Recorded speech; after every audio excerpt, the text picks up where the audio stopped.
As Donald Trump and Kamala Harris approach the finish line in this election, Trump again talks about his enemies having guns trained on them. Gisborne Hospital admits unconscious bias may have affected the treatment of a young mum who died in the ED. A landlord calls for tougher penalties after tenants from hell trash his rental for a third time. And we walk you through what's been hailed as the Black Caps' greatest series win in history.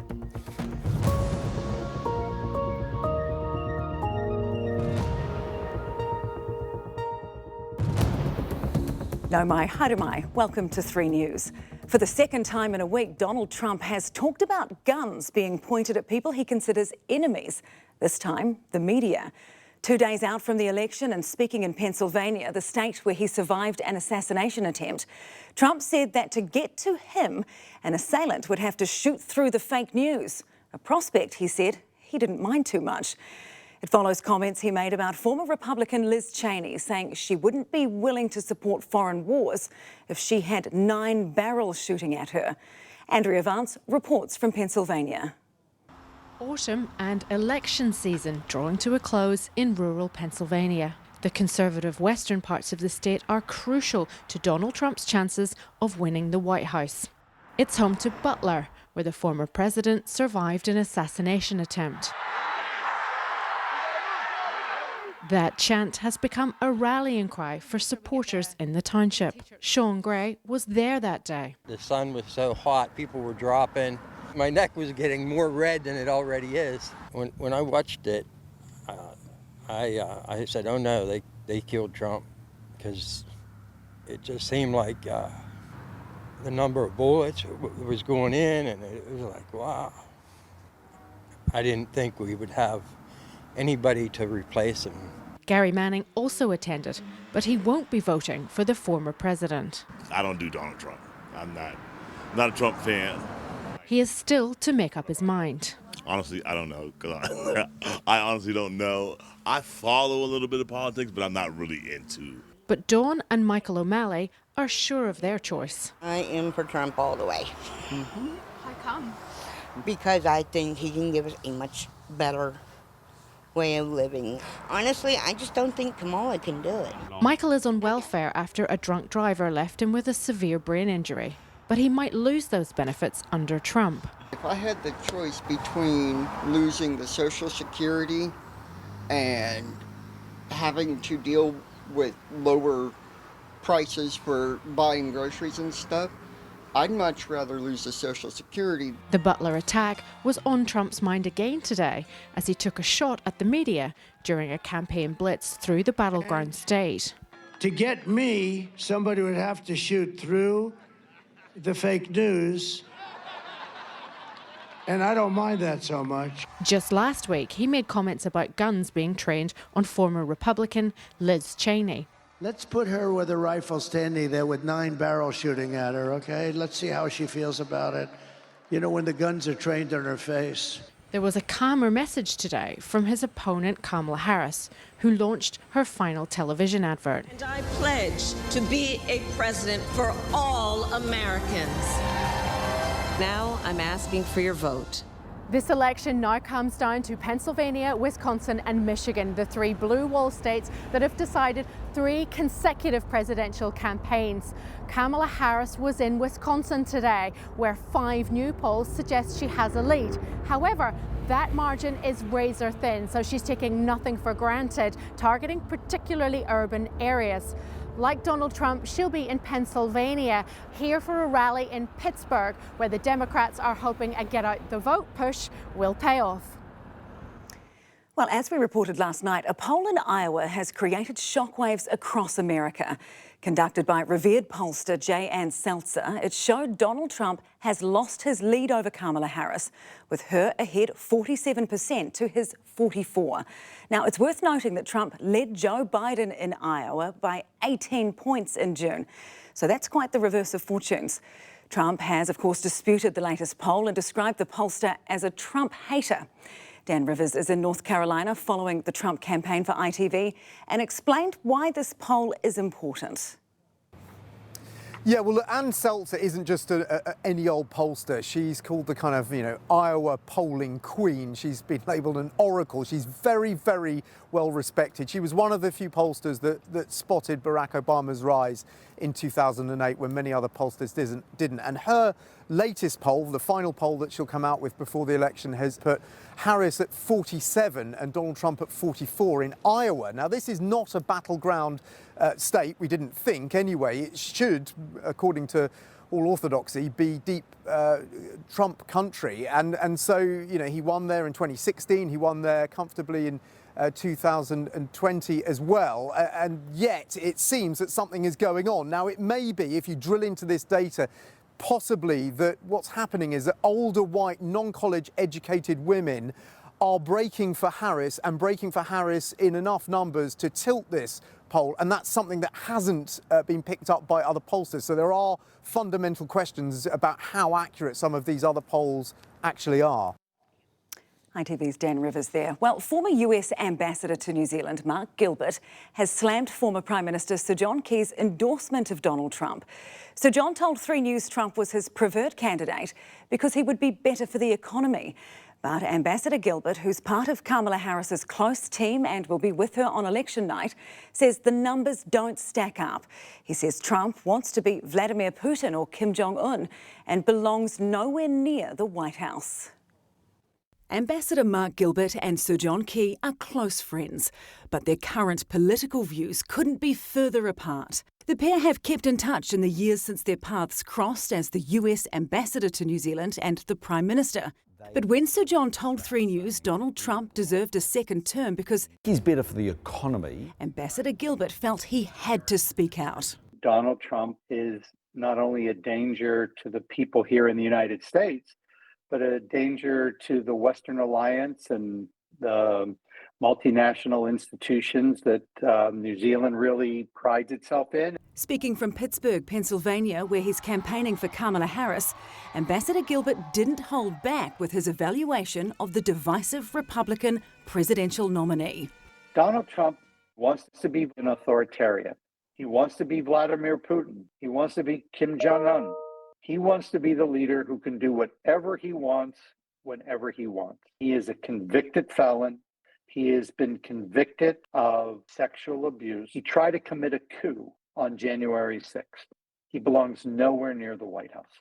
Sir John Key said in October that Trump says a lot of outrageous things, but that overall he's the better choice because he's one likely to embrace a bit more market, he's likely to have less red tape, and he's certainly going to have lower taxes. So that bit's good. Sir John called the Democrat candidate, Vice President Kamala Harris's economic views radically left-wing. She is well left of Joe Biden. But Ambassador Gilbert says Trump won't be better for the economy. The numbers simply don't stack up. I think he's mistaken. Donald Trump, everyone thinks he's a good businessman because they watched him on The Apprentice. But every single business he has ever started, other than the Trump Organization, is out of business. Bankrupt 6 companies. He cost investors billions of dollars. And if you go back to the time that the Iron Curtain fell, the United States since then has created 51 million new jobs. 50 million of those under Democratic presidents, only 1 million under Republican. So it's a falsehood, but it's a tale that people like to tell. Ambassador Gilbert is a Democrat and a dedicated one. He's worked on many presidential campaigns and was with Vice President Harris in the aftermath of Biden's first shocking debate performance. Dealing with everything we have to do with, look. She was at my home the day after the disastrous debate between Biden and Trump. And she spoke to a group of about 225 people, and she was phenomenal. She literally carried the party on her back for 3 weeks. And then once the president decided not to run, recommended her, she told people, I want to earn your vote. And she's gone out there and done that. And she has literally run a flawless campaign for 100 days. He'll be with Harris for her final rally in Philadelphia tomorrow and as part of her close team in Washington on election night. And he's picking her to win and win big.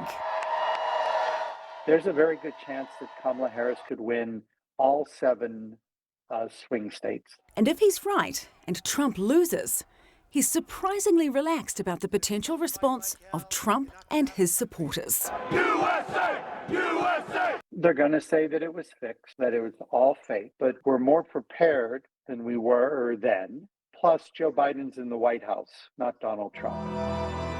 Whether America chooses its first female president or not will be revealed as votes are counted on Wednesday.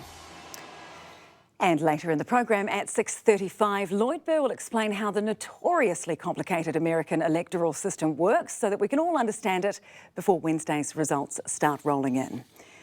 Well, to the rest of the day's news now, and the boss of Gisborne Hospital has admitted that unconscious bias may have affected the treatment of a young mum who died while waiting in the emergency department. Jane Brunt collapsed in the waiting room, and efforts to resuscitate her came too late. The Hui's John Boynton spoke to her whānau.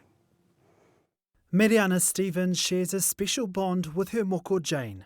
There was this spontaneous humour that her and I just sort of clicked into. After Jane gave birth to her own daughter, she was left with a heart condition. Then in early 2023, Jane unexpectedly suffered a major stroke. She was just 29 years old. She was very ill before the stroke. It just increased after the stroke. On August 13th last year, Mariana and Jane's father, Alfred, received a phone call from Jane's partner. Jane felt dizzy and unwell, so they had gone to Gisborne Hospital and they were waiting in the emergency department. He keeps saying to me, I don't know what to do, Nen. And I was trying to calm him down over the phone. Mariana says Jane still hadn't been triaged, despite having difficulty breathing and having chest pain. I was sitting in the waiting room and she stood up off her chair and she fell forward onto her face. Jane was rushed to resus, but it was too late. She had died. To fall down in an emergency department and pass away there, it's not okay. I don't want to pull the racial card, but I believe within myself that probably because she was Māori and her partner being Māori and being hysterical. Unfortunately, ethnicity does matter, and ethnicity does have a role to play in how people are treated in not just emergency departments, but in our health systems in general. Dr. Elena Curtis led the most comprehensive research into inequities in emergency departments in Aotearoa. The death rate for Māori within 10 days of presenting to an ED is higher, significantly higher than non-Māori. The odds were 60% higher for Māori. Now that is a signal that something's not happening right for Māori compared to non-Māori here in Aotearoa, New Zealand, in the emergency departments across our country. Dr. Curtis understands the pressured environments of ED, but she says bias and discrimination can play a part in the care patients receive. There's no excuse for racism in healthcare. You need to fix what's broken, and to me it's very broken. Te Whatuora declined to be interviewed for this story, but in a statement, John Swakak, the hospital's Group Director of Operations, acknowledged that some of the decision-making at the time of Jane's treatment and death may have been influenced by unconscious bias. Swakak said the hospital's team had reviewed Jane's treatment and was implementing changes to reduce the chance of similar incidents. He added, "We have apologised to the whānau directly and have acknowledged that we did not do a good enough job of prioritising Miss Brunt's condition or listening to her partner." He said the hospital very much regretted what happened and was deeply sorry for the loss of Jane Brunt. And you can watch John's full story on the Hui's YouTube channel tonight at 8:30 or tomorrow night here on 3 around 10 o'clock. Southland Hospital's care of an elderly man who died in 2020 has been described as unacceptable by the Health and Disability Commissioner. The man in his 80s died of a brain hemorrhage a week after presenting to the emergency department with a head wound. It was found vital notes about his health were lost by hospital staff and a doctor failed to order a CT scan. Deborah James says the hospital should provide a written apology for breaching his patient rights. An Auckland landlord says he is sick of unruly tenants getting off scot-free after destroying his properties. Ranga Sumana Sekera has spoken out after having a third property trashed by tenants, rendering it unlivable. He took Nick Trubridge on a tour. We visited this Manurewa rental the morning after Halloween. Talk about a house of horrors. Dry dog poo scattered through the bedrooms, soiled nappies litter the living room floor. The laundry is overflowing. Actually, I was completely shocked because disgusting. And what you can't see is the smell. There's old chicken in the fridge, used dishes everywhere, and an overflowing toilet. See, you can see dog poo again, nappies. I don't know.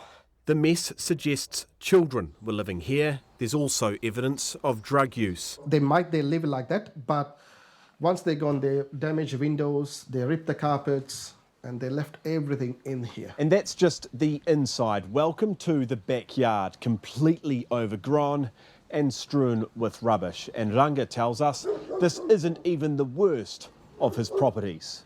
This house is the third property Ranga owns that's been left in this state. Previous one is a bigger house than this one, and it's more nicer house. It's because that was our first family home, but it's worse than that, and it's cost me to repair $80,000. He got $18,000 at the tenancy tribunal for the last mess, but he hasn't seen a cent.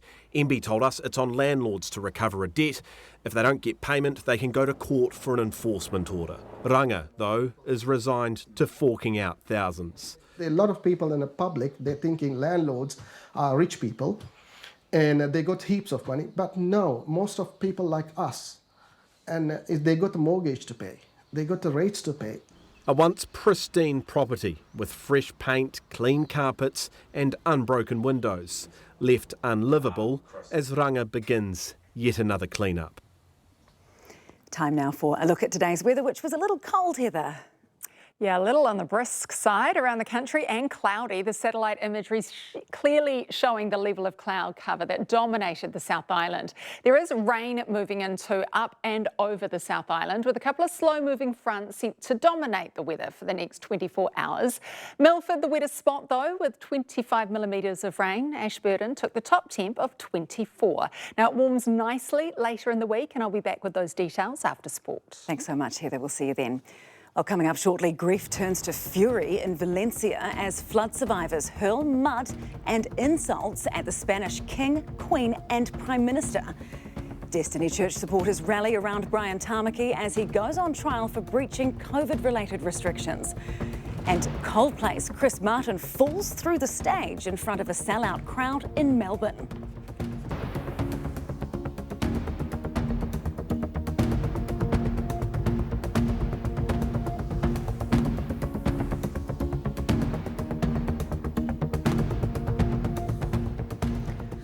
Welcome back. The Prime Minister won't commit to funding blood cancer drugs, despite National giving patients a commitment they would not be forgotten when it promised 13 tumour cancer treatments.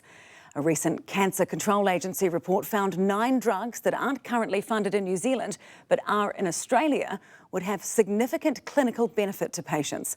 Our senior political correspondent Jenna Lynch joins us now. Jenna, is this a broken promise? That will be up to blood cancer patients to decide. To give a little bit of context to this, the genesis of the 13 cancer drug promise on the election campaign was based on a Cancer Control Agency report that looked at the difference between drug funding in Australia versus New Zealand and found that we were lacking by those 13 drugs. But it did not look at blood cancers. Now, when National made that announcement on the election campaign, Shane Reti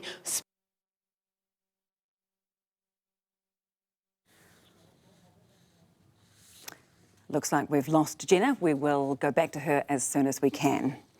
Well, hundreds of people have heckled Spain's King and Queen, as well as the Prime Minister, during a visit to a flood-devastated town in Valencia. As ITV's Graham Stoddard reports, members of the crowd threw mud and chanted murderers. As the King walked through one of Valencia's worst-hit areas, grief had already turned to fury. The mud and silt still strewn across so much of this town picked up and weaponised.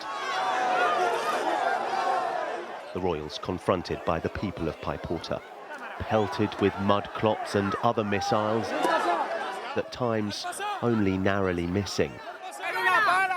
The Queen, visibly shocked, spattered with sodden earth. Crowds hurled insults too, chanting assassino, meaning murderer. One man pleading with the king, asking, where's the army? Where? There are only 4 trucks. King Felipe replying, they are everywhere, but the province is big. More than 200 people died in these terrifying floods. Many more are still missing. Thousands of soldiers are working alongside thousands of volunteers on the cleanup. But there's still anger about a lack of warning and now a perceived lack of aid in the aftermath. Later, in more sanitised surroundings, the King and Queen met the country's Prime Minister. He had been subjected to similar treatment. The floodwaters may be subsiding. It will take longer for the anger to do the same. Destiny Church leader Brian Tamaki has gone on trial, charged with breaching COVID-19 lockdowns. A small group of supporters waited outside Auckland District Court for Tamaki's arrival this morning, with the church leader facing multiple charges for breaching a public health order. The charges relate to attending 3 demonstrations in Auckland against vaccine mandates and lockdowns in 2021. Tamaki's wife Hannah is among 3 others also charged, with the quartet opting to face a judge alone instead of going before a jury. In the news ahead, the report that's reignited the debate for universal dental care. How much poor oral hygiene is costing the economy. Coldplay's Chris Martin creates an unforgettable moment at the band's final sellout concert in Melbourne.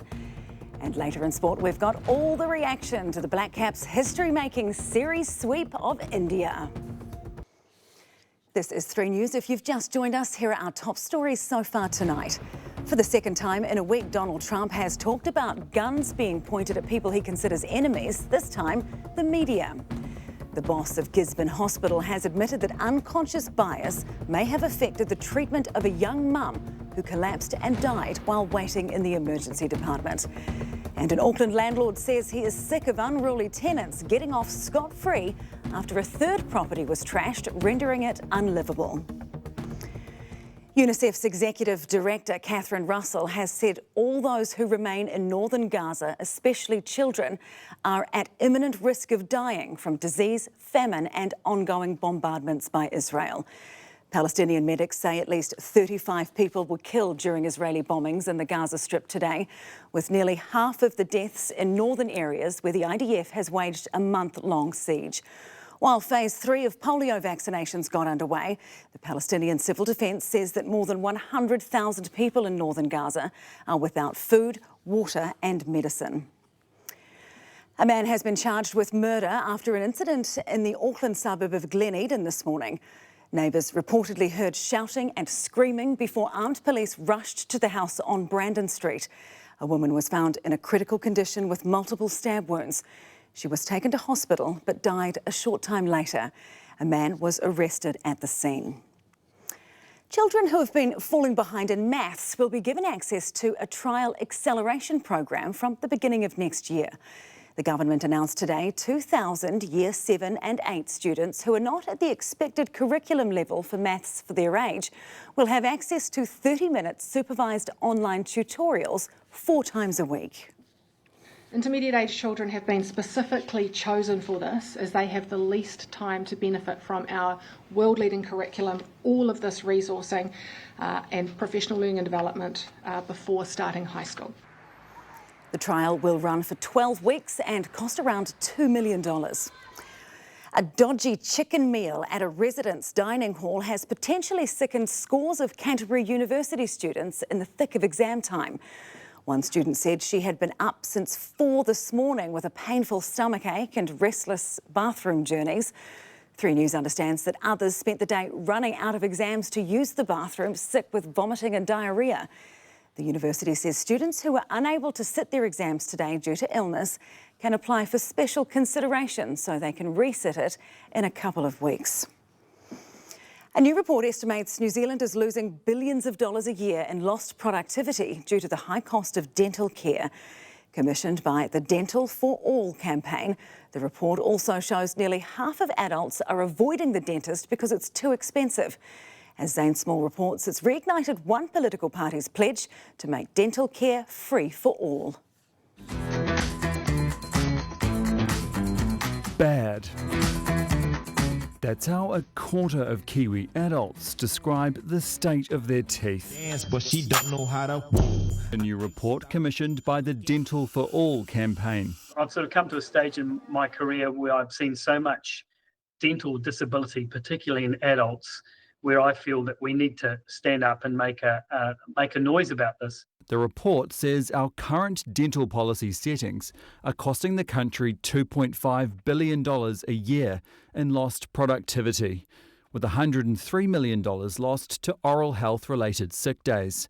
It also found nearly half of adults, 44%, reported avoiding the dentist due to the high cost of a visit. Not surprising when the average cost per trip is $353. About 50% of an adult minimum wage earner's weekly income. I haven't been to the dentist for so long. People are putting up with toothache, with the impacts that has on their day-to-day living. Basic dental care is free for children up to the age of 18, but only subsidised for a limited range of treatments for adults on low incomes. That specialist and emergency dental care paid for through the public health system costs an average of $4.7 million per year. But to fund it universally for all adults, it's estimated would cost more than $1 billion.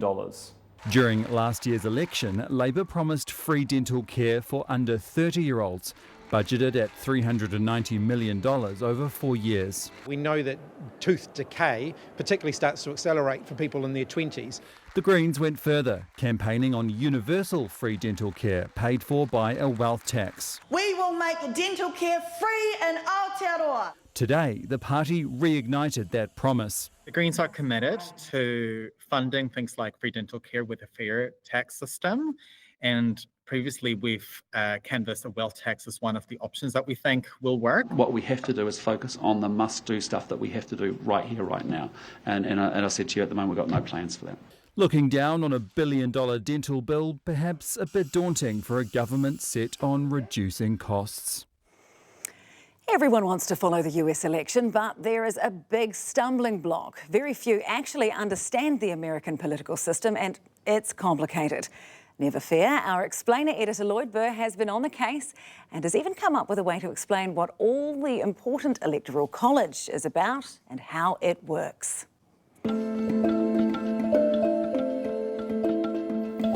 The US is heading to the polls this week to choose their next president. It'll either be current Vice President Kamala Harris, who's standing for the Democrats, or former President Donald Trump, who's standing for the Republicans. Now, in order to win, they need to win a majority of what's called the Electoral College. You would have heard this word thrown around a lot. It's made up of the Senate, which is based in this part of the Capitol building, and the House of Representatives, which is down the other end of the building. Now, the Senate, it comprises of 2 seats for each of the 50 states. And some quick maths will show you that there's 100 senator spots available. The House of Representatives is a little different. There are 435 seats up for grabs, and each state has a different number allocated to it based on its population size. And the District of Columbia, that's where Washington, D.C., the capital, is located, it's not a state, but it gets 3 votes, and that takes the total electoral college to 538 votes. Now that means the magic number in order to win the election and the presidency is 270. The system is not proportional though. For example, this is Georgia at the last election. Biden got 2.47 million votes. Trump got 2.46 million votes. Very close. But all 16 electoral college votes went to Biden instead of them being split. It's a winner-takes-all system. And this happens in all 50 states apart from 2. That's Nebraska and Maine, which have ditched that winner-takes-all approach. and this means they could look stripy on election day in some of the graphics you might see if the votes are split. These quirks means the winner of the Electoral College and the presidency doesn't have to win the popular vote. And this was the case with Donald Trump in 2016, where Hillary Clinton won the popular vote. And George W. Bush in 2000, he was less popular than Al Gore, but he won the presidency. A very strange system, but I am looking forward to the results on Yeah, Wednesday. certainly. He's done a good job of explaining it. He has. Well, kia ora, Ollie. So the Black Caps, they have made more history. They win my popular vote, Sam, that's for sure. Yeah, first time India have ever been swept in a 3-test series at home. It just gets better and better for the Black Caps. And if you think about it, they really had no right to do this well. Fresh off a 2-0 defeat in Sri Lanka, a new captain, it was all against them. They have just gone from strength to strength, though. We will break down another stunning victory that has the Black Caps the talk of the cricketing world, with a fantastic display in Mumbai to cap off a memorable tour of India.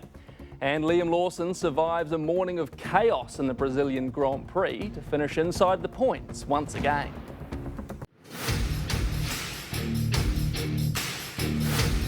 Born to adventure with Suzuki Motorcycles and 3News Sport.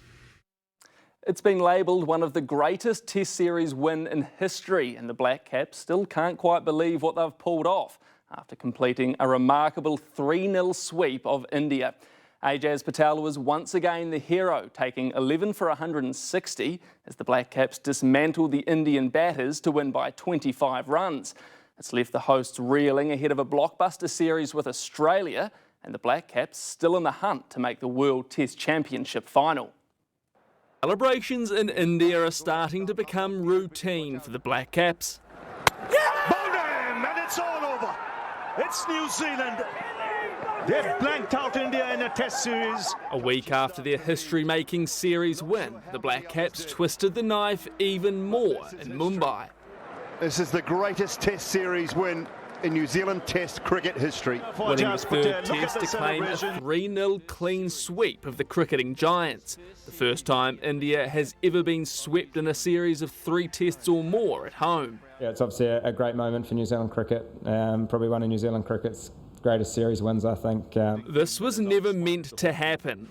India in India is as tough a challenge as there is in world cricket. And I'm sort of lost for words a little bit in terms of what's happened over the last 3 days, but also the last sort of 3 weeks. And the Black Caps were hardly riding high, fresh off a 2-0 series loss to Sri Lanka and a change of captain. To come here and be my first time as full-time captain, to be in this position is really special, but for me it's not about me, it's about the team. And that team more than delivered. Having only set India 147 for victory, Ajaz Patel once again starred with the ball.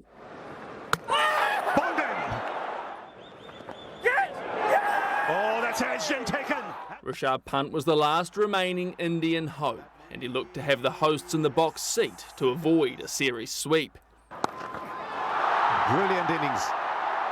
This is such a good innings from Rishabh Pant. But when Patel got the crucial breakthrough, Is there bad involvement in this one? the tide began to turn. New Zealand hopes were up, India's were fading.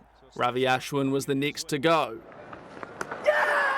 Oh, the order pin. The finger's gone up. Akashdeep then followed the very next ball.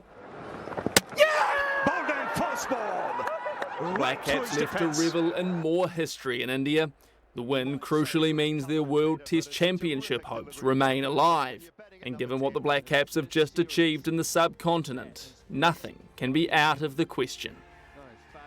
While the celebrations are sure to continue for the Black Caps, and who could blame them? A short time ago, man of the moment Ajaz Patel and coach Gary Stead spoke with media from Mumbai, who can hardly believe what they've just achieved. There'd be not many pundits around the world would say that you would go to India and beat 3-0, and probably deep down I'm not sure if we even believed that it was possible ourselves to do this, considering it's never been done in history before. So it's an incredible achievement by the team. Yeah, I'm very, very proud of everyone involved and the way that they've gone about their business and playing the matches the way they have.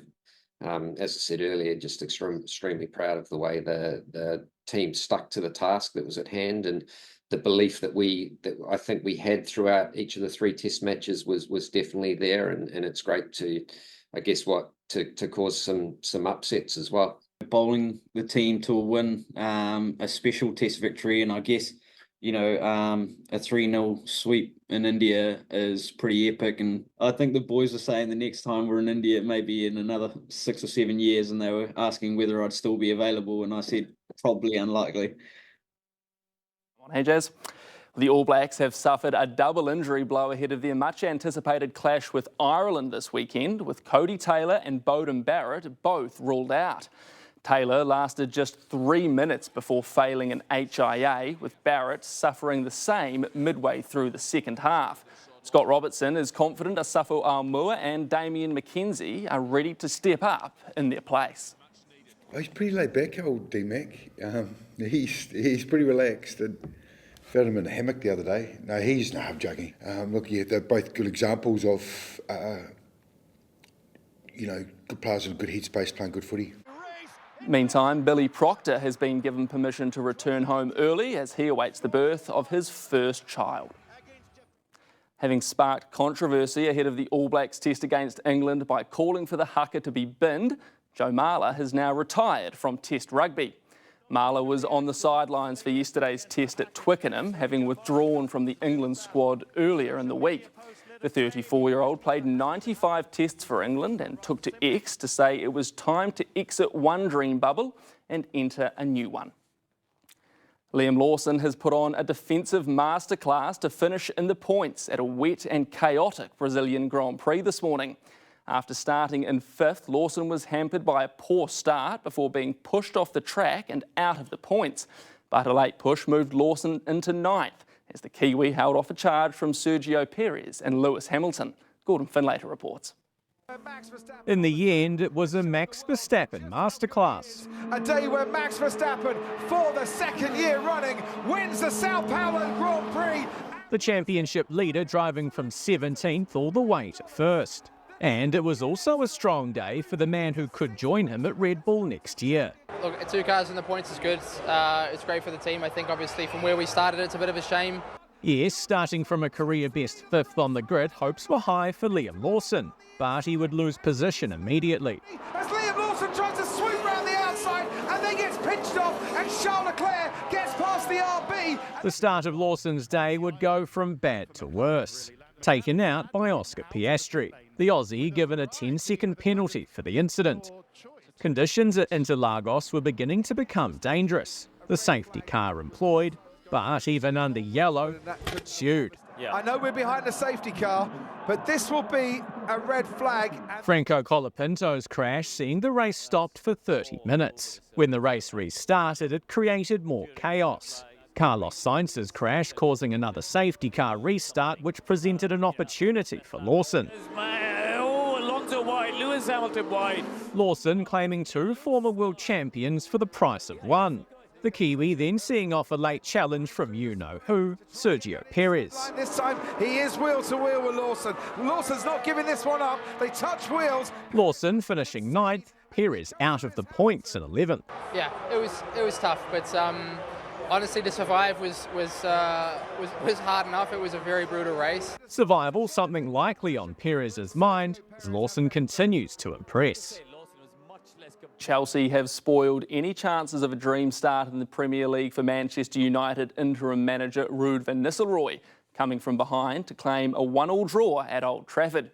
United took a 1-0 lead when Bruno Fernandes converted from the penalty spot. However, the celebrations would last just a couple of minutes. Moises Caicedo silencing the theatre of dreams. Edge of the penalty area, shot comes back in. What a finish. That is absolutely incredible from Moises Caicedo. Elsewhere, Tottenham Hotspur moved into 7th, defeating 6th place Aston Villa 4-1. That's your sports, Sam. Another great day for Kiwi Sport. Liam Lawson in the points. This is all about the Black Caps. More history in India. Just can't get enough. I love that they were a little bit surprised themselves at Kiwi, pulling Such off a Kiwi the approach to it. I love it. And go Liam Lawson. He's got his elbows out. He wants to win. Don't mess with him. He's fantastic. Ollie, thank you. Well, Coldplay frontman Chris Martin has reassured fans he's okay after taking a tumble on stage while performing at a sold-out gig in Melbourne. The singer was walking backwards when he fell through a trapdoor in front of shocked fans.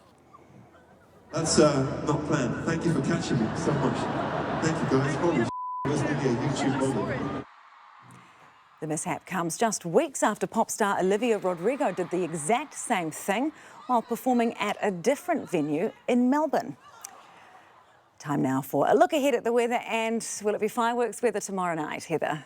Well, it's looking good for most of us, but not all of us. A couple of fronts are currently heading up the South Island, and they'll slow right down overnight and then linger all day tomorrow. Now, there's also rain coming in from the east too. So tomorrow evening, we'll have some showers for most of those in the upper half of the South Island. At this stage, though, the heavy rain watches remain for the west coast only. Your full forecast is next.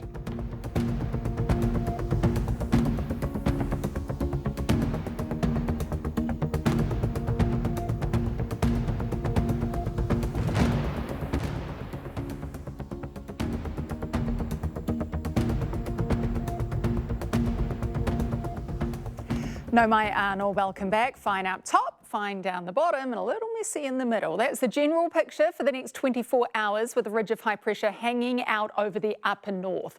This is slowing the progression of the fronts, which will very lazily track over central New Zealand tonight and tomorrow. A little bit of rain tied up in the system with a southerly late tomorrow driving rain up over the east too.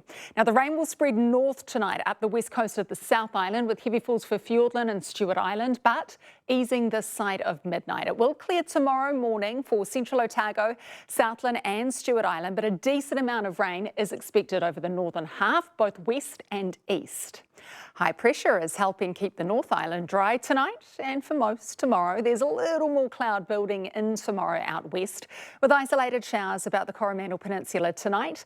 Now for the lower part of the island though, from Manawatu and Wairarapa South, there is rain moving in associated with those fronts. So, cloudy periods for some up top with a west to southwest breeze that might pick up a little for a time in the afternoon and evening for Auckland and Kaitaia. Now, the morning's good here with cloudy periods developing into the afternoon for Tokoroa, Rotorua and Taupō. Winds will be mostly from the west with a nor'wester for Whakatane. Hawke's Bay and Gisborne sitting pretty for the day, but partly cloudy further south with occasional rain developing in the afternoon, then spreading north tomorrow night. And plenty of cloud around for the rest of the island, with showers turning to periods of rain in the afternoon for Wellington, Kapiti and Manawatu. Now rain over the northwest of the south with heavy falls from Westport south not easing until tomorrow night. Winds will also ease from late afternoon or in the evening. Now, the east will have their own rain with converging winds thanks to a southerly. This is during the afternoon for Canterbury. Most rain eases into the afternoon, just 1 or 2 showers remaining. Drier further south, but still plenty of cloud around. Showers remain for Dunedin, Oamaru and Invercargill with mostly light winds. Fine for you, Stewart Island, with a westerly. So, Ōtepoti Dunedin, a fairly bleak and grey day with a few showers too. Southeasterlies develop in the afternoon and evening with a high of 17 degrees. Scattered rain around Ōtautahi Christchurch, but easing in the morning. Now, the afternoon will have some cloud around and a couple of showers with a southerly. It's grey and windy for Te Whanganui, Atara, Wellington with a strong nor'wester. That will ease in the afternoon, but that's also when the rain arrives. Te Mātua Maui Hawke's Bay, it's fine during daylight hours with a westerly. That turns nor'east in the afternoon, but cloud will develop into the evening. It's a great day around Tauranga with blue sky and sunshine all day. There is a westerly that will develop in the morning.